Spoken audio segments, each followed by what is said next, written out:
Hello दोस्तों, लोग ओशो से एक सवाल बार बार पूछते थे कि अगर आप इतने आध्यात्मिक हैं तो फिर रॉयल्स रॉयल में क्यों घूमते हैं? अगर त्याग ही सकते हैं तो आप इतनी लग्जरी लाइफ क्यों जीते हैं? और ओशो मुस्कुराकर कहते थे कि मुझे दिक्कत नहीं है, दिक्कत तुम्हें है। क्योंकि जो आदमी धन से ऊपर उठ चुका होता है उसे धन से डर नहीं लगता। और यहीं से एक बहुत ही गहरी बात शुरू होती है कि अगर पैसा इतना बुरा है तो सबसे ज्यादा गुस्सा उसी के न होने पर क्यों आता है? अगर धन आध्यात्मिकता के खिलाफ है तो भूखा आदमी भगवान का ध्यान क्यों नहीं कर पाता? ओशो कहते हैं गरीबी कोई आध्यात्मिक उपलब्धि नहीं है, वो केवल असहाय अवस्था है। क्योंकि हमारे समाज ने धन को कभी समझा ही नहीं, बस लेबल लगा दी। एक तरफ कहा धन पाप है, दूसरी तरफ कहा धन ही सब कुछ है। और ओशो कहते हैं कि जहाँ भी दो चरम सीमाएं होती हैं वहाँ सच्चाई बीच में कहीं दब जाती है। धन को पाप कहना भी एक तरह की मानसिक चालाकी है। क्यों? क्योंकि जो व्यक्ति धन कमाने में असफल हो जाता है वो अपने अहंकार को बचाने के लिए कह देता है मुझे धन चाहिए ही नहीं। ये कोई त्याग नहीं है, ये डर से पैदा हुई सफाई है। ओशो कहते हैं जो तुम पा नहीं सके उसे तुच्छ कहना आसान है। अगर धन आध्यात्मिकता के खिलाफ है, अगर यही सच होता तो भूखा संत क्रोधी नहीं होता, गरीब आदमी चिंता में नहीं जीता। लेकिन सच्चाई ये है भूख ध्यान नहीं करने देती, डर प्रार्थना नहीं करने देता। क्योंकि जब पेट खाली हो तो आत्मा भी सिसकती है। ध्यान के लिए सुरक्षा चाहिए, शांति के लिए आधार चाहिए, और धन उस आधार का हिस्सा है। अब दूसरी तरफ देखिए, जो मानता है कि धन ही सब कुछ है वो कभी संतुष्ट नहीं होता।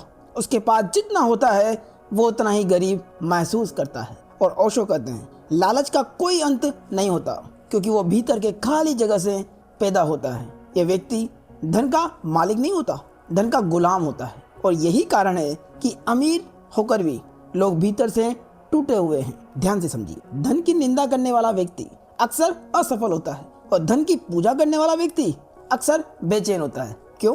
क्योंकि दोनों ही धन को समझ नहीं पाए। और ओशो कहते हैं धन साधन है, ना कि साध्य, ना शत्रु।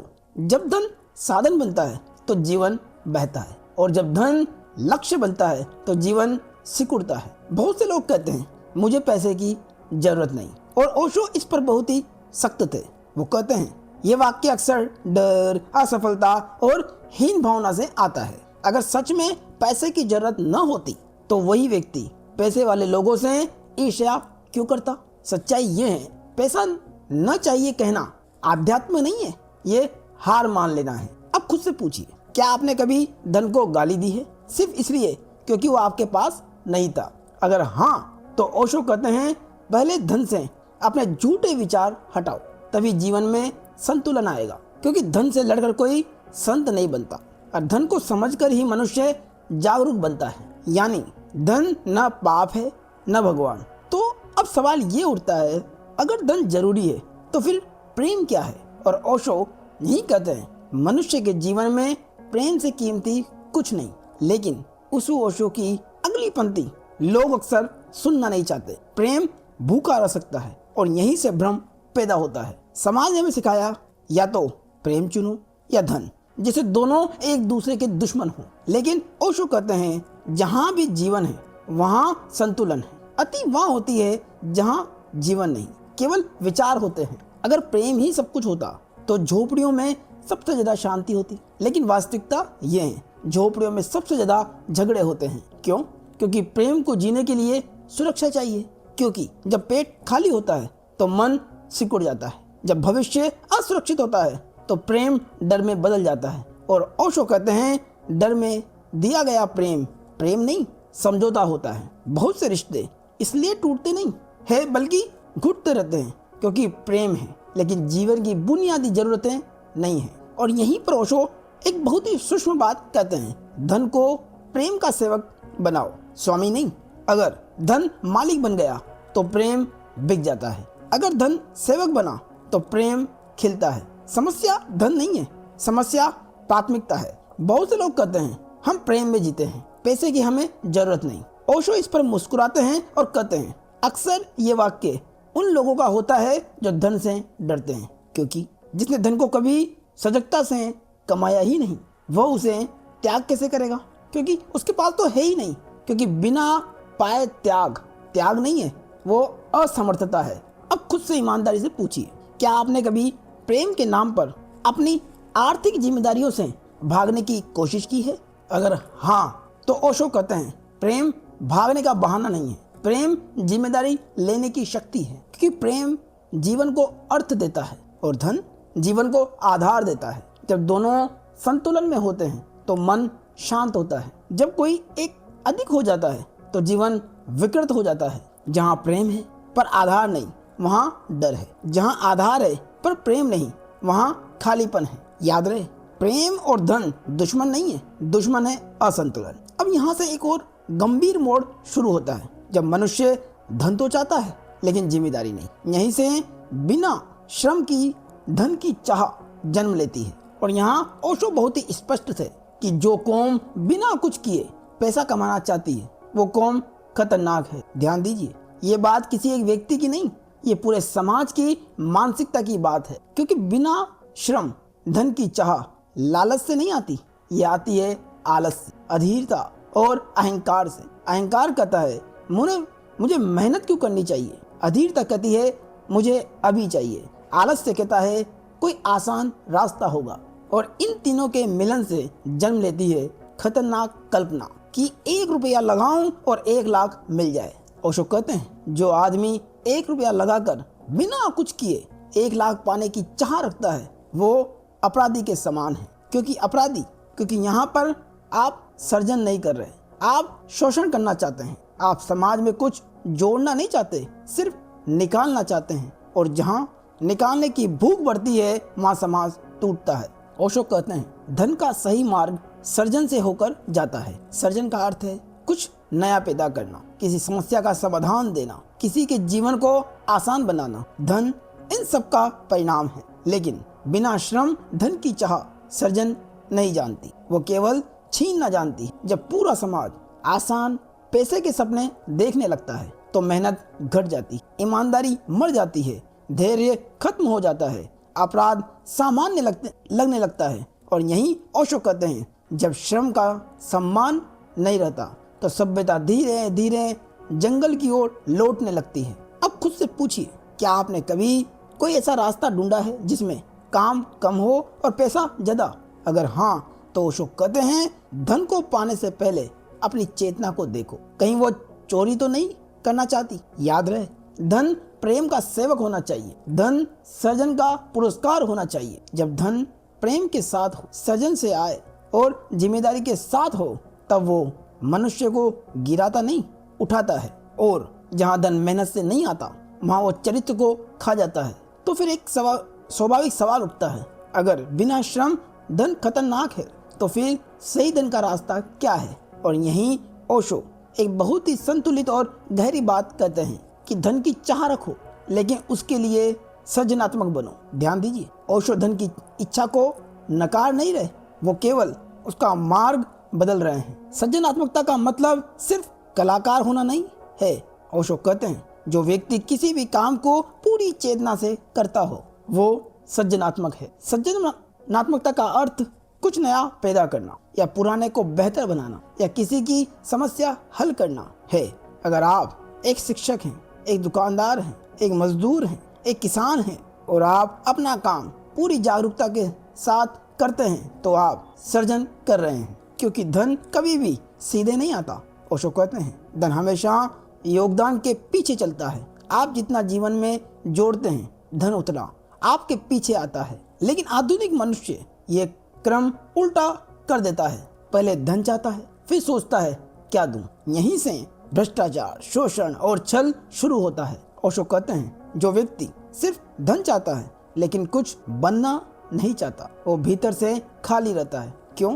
क्योंकि धन बाहर से भरता है और खालीपन भीतर से होता है। बिना सृजन से आया धन मनुष्य को तृप्त नहीं करता, वो केवल और लालच पैदा करता है। और बिना श्रम का धन शोषण को जन्म देता है और सृजन से आया धन सम्मान को बढ़ाता है। जब आप कुछ देते हैं, कुछ बनाते हैं, किसी के काम आते हैं तो धन आपको गिराता नहीं, वो आपकी चेतना को मजबूत करता है। अब खुद से एक ईमानदार सवाल पूछिए, क्या आप अपने काम को सिर्फ पैसे के लिए करते हैं या इसलिए करते हैं क्योंकि उससे किसी का जीवन बेहतर होता है। ओशो कहते हैं, जब काम पूजा बन जाता है तो धन प्रसाद बन जाता है। ओशो बहुत ही व्यवहारिक थे। वो कहते हैं, सृजनात्मक धन सभ्यता की रीढ़ है। कला, विज्ञान, शिक्षा, चिकित्सा, तकनीक, ये सब सृजनात्मक धन से ही आगे बढ़े हैं। अगर धन को सृजन से अलग कर दिया जाए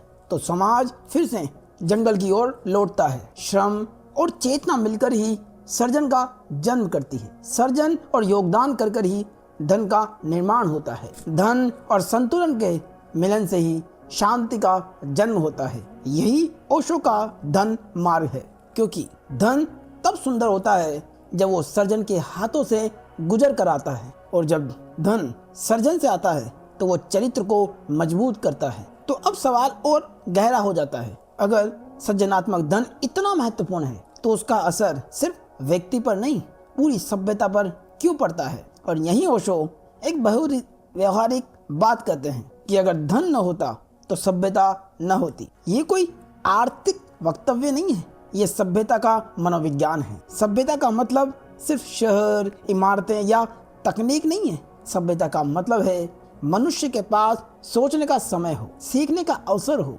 कला और सौंदर्य के लिए जगह हो और भीतर की यात्रा के लिए अवकाश हो। और ये सब तभी संभव होता है जब जीवन की बुनियादी जरूरतें पूरी हो। यही धन प्रवेश करता है। ओशो कहते हैं, गरीबी कोई आध्यात्मिक उपलब्धि नहीं है, वो केवल असहाय अवस्था है। जब मनुष्य रोज पेट की चिंता में जीता है, कल की अनिश्चितता से घिरा है, लगातार डर में है और उसकी ऊर्जा जीवित रहने में चली जाती है, जागने में नहीं।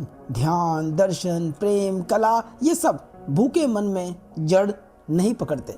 ओशो कहते हैं, धन ने मनुष्य को जंगल से बाहर निकाला। धन ने शिक्षा को संभव बनाया, विज्ञान को जन्म दिया, चिकित्सा को विकसित किया, कला को समय दिया, दर्शन को जगह दी। अगर धन न होता तो न विश्वविद्यालय होते, न पुस्तकें होती, न प्रयोगशालाएं होती। मनुष्य अब भी केवल जीवित रहने की लड़ाई लड़ रहा होता। ओशो इस बिंदु पर बहुत ही सख्त थे। वो कहते हैं, गरीबी को महिमा मत बनाओ, ये आध्यात्मिक नहीं है, ये मजबूरी है। गरीबी को महिमा मंडित करना असफलता को ढकना है, डर को सजाना है और समाज को पीछे धकेलना है। अध्यात्म पीड़ा की पूजा नहीं करता, अध्यात्म चेतना की स्वतंत्रता चाहता है। और सृजनात्मक धन व्यक्ति को उठाता है। सृजनात्मक धन सभ्यता को उठाता है। जब समाज श्रम का सम्मान करता है, सृजन को प्रोत्साहित करता है, धन को सही स्थान देता है, तो सभ्यता आगे बढ़ती है। और जब धन को गाली दी जाती है या केवल लूटा जाता है तो सभ्यता धीरे धीरे अंधकार की ओर लौटती है। एक सवाल खुद से पूछिए, क्या आप एक ऐसे समाज की कल्पना कर सकते हैं जहां कोई शिक्षा ना हो, कोई चिकित्सा ना हो, कोई कला ना हो, कोई खोज ना हो? अगर नहीं तो समझिए, धन सभ्यता की जरूरत है लेकिन उसका मालिक नहीं। सृजनात्मक धन सभ्यता को जन्म देता है, असंतुलित धन सभ्यता को तोड़ देता है। चेतन मनुष्य धन को साधन बनाता है। यही ओशो की सभ्यता दृष्टि है। धन के बिना मनुष्य जीवित रह सकता है, लेकिन धन के बिना सभ्यता जीवित नहीं रह सकती। धन सिर्फ व्यक्ति को नहीं, पूरी सभ्यता को आकार देता है। अब सवाल यहाँ आता है, अगर धन इतना प्रभावशाली है तो व्यक्ति धन के साथ कैसे जिए? यही ओशो जीवन का सबसे व्यवहारिक सूत्र देते हैं। ओशो कहते हैं, धन कमाने के लिए सबसे पहले एक लक्ष्य तय करो। लेकिन यहाँ एक बहुत ही गहरी चेतना छुपी है। हर लक्ष्य सही नहीं होता। ओशो स्पष्ट करते हैं, लक्ष्य दिशा देता है, लालच अंधा कर देता है। लक्ष्य का अर्थ आप क्यों कमा रहे हैं, आप किसके लिए कमा रहे हैं, आप जीवन में क्या बनना चाहते हैं। लालच का अर्थ है कितना भी मिले कम है। दूसरों के आगे निकलने से ही अपनी जीत मानते हैं। धन ही पहचान बन जाती है। जहाँ लक्ष्य है वहाँ स्पष्टता है और जहाँ लालच है वहाँ बेचैनी है। ओशो कहते हैं, धन से डरने की जरूरत नहीं, धन में बेहोश होने से डरना चाहिए। सजगता का अर्थ धन कमाते हुए खुद को देखना, ये जानना कि धन साधन है, ये समझना कि मैं उससे बड़ा हूँ। क्योंकि जब सजगता नहीं होती तो धन धीरे धीरे मालिक बन जाता है। धन कभी भी सीधे मनुष्य को नहीं बिगाड़ता। ओशो कहते हैं धन केवल वही दिखाता है जो भीतर पहले से है। अगर भीतर अहंकार है तो धन उसे और बढ़ा देगा। अगर डर है तो धन उसे छिपा देगा। अगर करुणा है तो धन उसे फैला देगा। ओशो कहते हैं धन कमाने से पहले अपने भीतर की स्थिति देखो। याद रहे, सभ्यता के लिए धन जरूरी है और व्यक्ति के लिए सजग लक्ष्य जरूरी है। अगर समाज में धन है लेकिन सजग व्यक्ति नहीं तो वही धन सभ्यता को भी नष्ट कर सकता है। ओशो धन मार्ग के 3 स्तंभ बताते हैं। स्पष्ट लक्ष्य कि क्यों कमा रहा हूँ, सृजनात्मक मार्ग कि मैं समाज में क्या जोड़ रहा हूँ, सजगता कि धन मुझे तो नहीं चला रहा। इन तीनों के बिना धन खतरनाक हो सकता है। इन तीनों के साथ धन आशीर्वाद बन जाता है। अब खुद से पूछिए बहुत ही ईमानदारी से, अगर कल आपके पास बहुत ही धन आ जाए तो क्या आप ज़्यादा स्वतंत्र होंगे या ज़्यादा डरे हुए? ओशो कहते हैं जो व्यक्ति धन के बिना शांत नहीं है वो धन के साथ भी अशांत ही रहेगा। याद रहे, लक्ष्य सिर्फ दिशा देता है, सजगता नियंत्रण देती, और धन तभी उपयोगी है जब वो साधन हो। यही ओशो का सही धन मार्ग है। धन को पकड़ो नहीं, उसे चलाओ, नहीं तो वही तुम्हें चलाने लगेगा। धन के साथ सही जीवन जीने के लिए लक्ष्य और सजगता जरूरी है। अब यहाँ एक और गंभीर गलती सामने आती है जो बहुत ही आध्यात्मिक दिखती है लेकिन भीतर से पूरी तरह आत्मविनाशकारी है, और वो है धन की निंदा। बहुत लोग कहते हैं पैसा गंदा है, धन बुराई की जड़ है। असली आध्यात्मिक आदमी पैसे से दूर रहता है, और ओशो इस पर बहुत ही स्पष्ट और सख्त थे। ओशो कहते हैं जो धन की निंदा करता है उसके भीतर धन कमाने की ऊर्जा मर जाती है। ये कोई साधारण बात नहीं है, ये मनोवैज्ञानिक नियम है। ध्यान से समझिए, आप जिस चीज को लगातार गलत कहते हैं, जिसे निंदा कहते हैं, जिससे घृणा करना कहते हैं, आपका अवचेतन मन उसे पाने से खुद को रोक लेता है। जब आप कहते हैं पैसा बुरा है तो भीतर की ऊर्जा कहती है तो फिर उसे पाना भी बुरा होगा, और फिर अवसर आते हैं, आप चूक जाते हैं, मेहनत करते हैं, परिणाम नहीं मिलता, आगे बढ़ने का मौका आता है लेकिन भीतर डर खड़ा हो जाता है। और ओशो यही कहते हैं जो धन की निंदा करता है वो अंततः धनवानों से नफरत करने लगता है। और यही कारण है कि असफल लोग अमीरों को गाली देते हैं, गरीब लोग धन को दोष देते हैं और कुंठा को आध्यात्म का नाम दे देते हैं। लेकिन सच ये है, ये जागरण नहीं, ये घाव है। ओशो बहुत ही साफ कहते हैं अध्यात्म किसी चीज के खिलाफ नहीं होता, वो केवल सच के पक्ष में होता है। अगर कोई व्यक्ति कहता है पैसा बुरा है तो ये आध्यात्मिक कथन नहीं है, ये एक प्रतिक्रिया है। अध्यात्म कहता है धन को समझो, कुंठा कहती है धन को गाली दो। अगर भीतर धन के प्रति निंदा बैठी है तो न लक्ष्य काम करेगा न सजगता टिकेगी, क्योंकि भीतर आप खुद ही अपने रास्ते काट रहे हो। अब अपने से ईमानदारी से पूछिए, जब आप किसी अमीर को देखते हैं तो आपके भीतर क्या उठता है, प्रेरणा या जलन? और यही ओशो कहते हैं ईर्ष्या ये बताती है कि तुम जो चाहते हो उसे पाने की हिम्मत नहीं कर पा रहे हो। ओशो का धन पर पूरा दृष्टिकोण एक ही वाक्य में समेटा जा सकता है कि धन न पाप है न पुण्य, वो केवल चेतना की परीक्षा है। ना ही धन की पूजा करो, न ही धन की निंदा करो, उसे समझो, उसे साधन बनाओ, तभी धन तुम्हें ऊपर उठाएगा। क्योंकि धन की निंदा करना तुम्हारे आत्मविनाश का कारण बन सकता है, धन की पूजा करना तुम्हें आत्म गुलामी की ओर ले जा सकता है, और धन की समझ तुम्हें आत्म स्वतंत्रता की दिशा पर आगे बढ़ाएगी। यही ओशो का अंतिम संतुलन है, क्योंकि धन को गाली देने वाला दरअसल अपनी ही क्षमता को गाली देता है। धन न लक्ष्य है न शत्रु है, धन एक परीक्षा है। ये देखता है आप चेतन हैं या लालची।